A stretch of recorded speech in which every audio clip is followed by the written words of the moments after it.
Lo scorso ottobre un comitato speciale delle Nazioni Unite, a seguito di un'indagine condotta nella striscia di Gaza, dichiarava: i metodi di guerra di Israele sono coerenti con le caratteristiche del genocidio.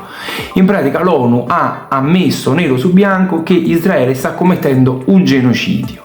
Inoltre questo comitato ha anche affermato che i crimini di guerra e contro l'umanità sono molto evidenti nella striscia di Gaza. Deliberatamente l'esercito israeliano uccide la popolazione civile, tortura medici, uccide giornalisti e proprio qualche giorno fa, il 14 novembre, Human Rights Watch, questa organizzazione non governativa, questa ONG americana, ha pubblicato un rapporto. Questo rapporto descrive 13 mesi nella striscia di Gaza e afferma, quindi anche Human Rights Watch afferma nero su bianco, che Israele ha commesso crimini di guerra e contro l'umanità.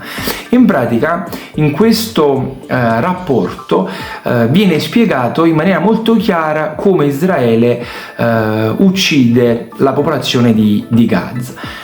Dalla sera alla mattina, la sera per la mattina, viene dall'esercito israeliano emanato un comunicato e chiede alla popolazione di Gaza di spostarsi da una zona ad un'altra. Viene in pratica allestito un campo profughi temporaneo dove la popolazione dovrebbe essere al sicuro. La popolazione, con grande difficoltà di palestinesi, si trasferisce in questo campo profughi dove dovrebbe essere al sicuro, ma l'esercito israeliano bombarda proprio su quella zona, e quindi questa è la motivazione per cui ci sono ad oggi 145.000 morti civili palestinesi. Inoltre Human Rights Watch chiede anche, oltre alla cessazione della vendita di armi ad Israele, anche che tutti i paesi applichino le sanzioni contro Israele. Ora ne abbiamo viste di cotte e di crude.